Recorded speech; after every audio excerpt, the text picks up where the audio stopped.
Corruption is a vile disease that sucks and drains the health out of something good. Corruption in society is an evil moral infection that keeps community in the state of perpetual sickness. Corruption is a moral virus.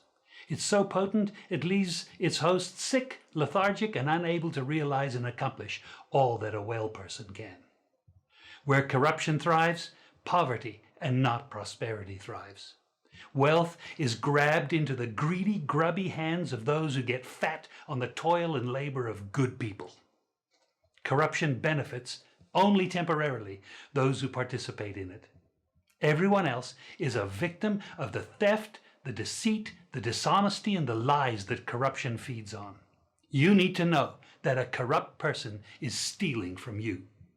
Corruption is filthy work and despicable acts of treachery done under the table and behind closed doors. Corruption is a disgusting shame.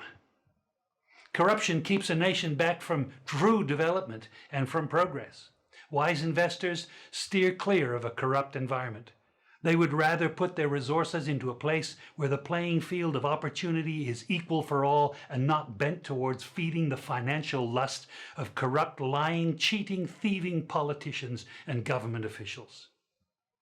How many wonderful development projects have been lost because the investors didn't want to do business in a swamp of evil? When those great projects go to another nation or to some other place, we all lose. Believe me when I tell you that corruption steals from you, it steals from all of us. Corruption plunders the nation's wealth. Corrupt people compromise on truth, equity, and fairness, choosing instead to feed off the short-term benefits of crookedness, exploitation, and financial perversion. Corruption is not just a personal matter, it's a culture. It's a way of life, not just for individual people, but for companies, communities, governments, and nations.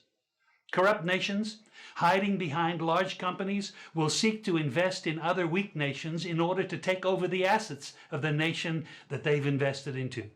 They will provide financial loans to a nation for the much needed infrastructure, and they will do it with assets that they provide.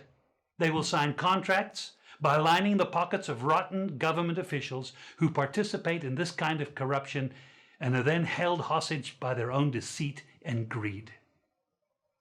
Corruption is nothing less than a form of theft and national robbery. A corrupt person steals from everyone in society.